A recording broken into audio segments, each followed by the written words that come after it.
प्रत्येक शुभ कामाची सुरुवात आपण देवाचं नाव घेऊन करतो. आजचा प्रवास सुरक्षित आणि मंगल व्हावा म्हणून नारळ फोडून प्रवासाला सुरुवात करतो. गणपती बाप्पा मोरया.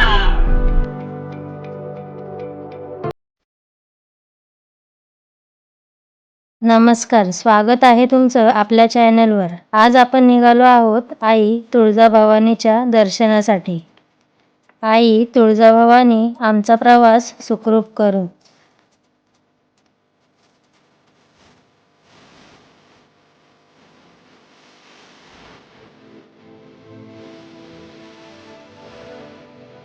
घरातून बाहेर पडल्यावर रस्ता खूपच सुंदर आहे.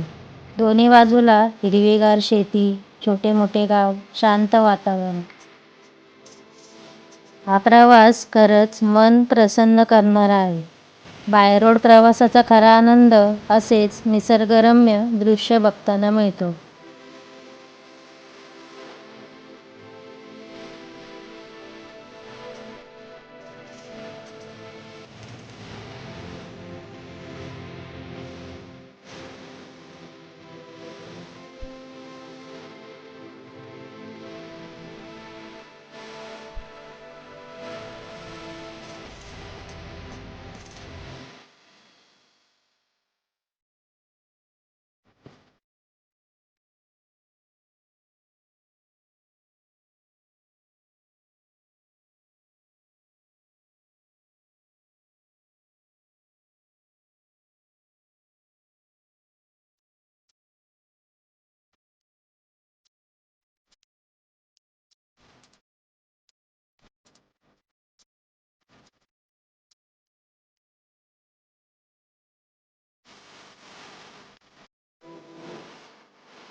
आपण अखेर तुळजापूरला पोचलो आहोत.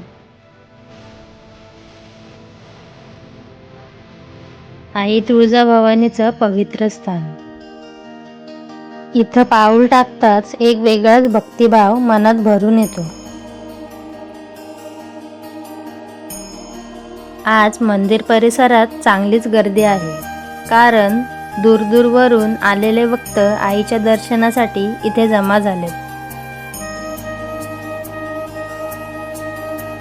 मंदिराकडे जाणाऱ्या रस्त्याच्या दोन्ही बाजूला छोट्या मोठ्या दुकानांची रांगच लागलेली आहे.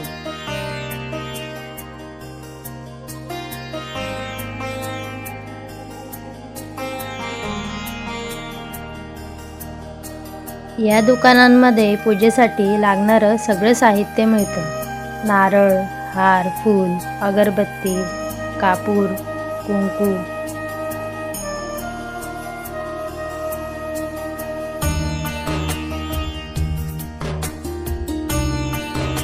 काही दुकानांमध्ये आई तुळजाभवानीच्या सुंदर मूर्ती, फोटो आणि घरी नेण्यासाठी आठवणीत राहण्यासारख्या वस्तूही मिळतात.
इथे चालताना सतत जय तुळजाभवानीचा जयघोष कानावर पडतो.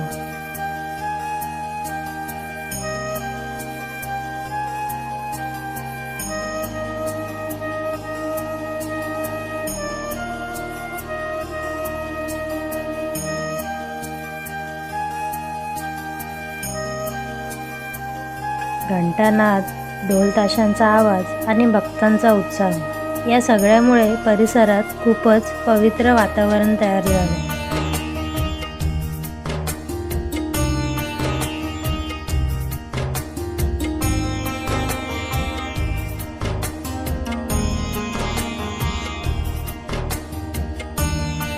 कोणी कुटुंबासोबत आलेत तर कोणी नवस फेडण्यासाठी.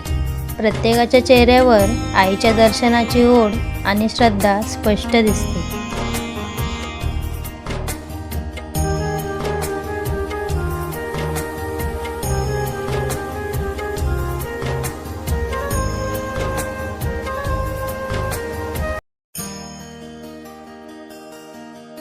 मंदिराच्या परिसरात सुरक्षा व्यवस्था, रांगा आणि स्वयंसेवक भक्तांना योग्य मार्गदर्शन करतात.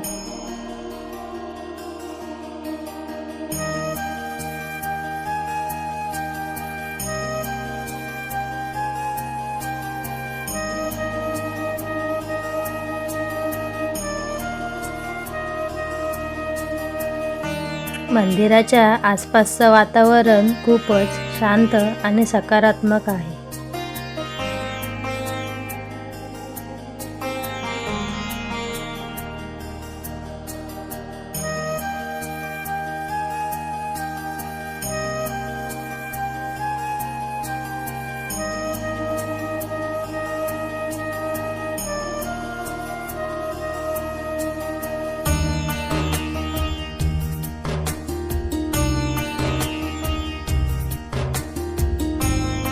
इथे उभे राहिले की मन आपोआप स्थिर होतं आणि सगळ्या चिंता जणू मागे पडतात.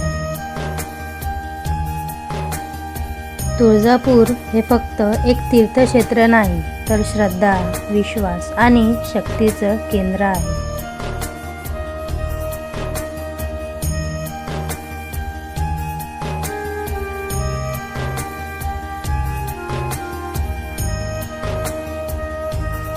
आई तुळजाभवानीचं दर्शन घेऊन मन खूपच प्रसन्न झालं.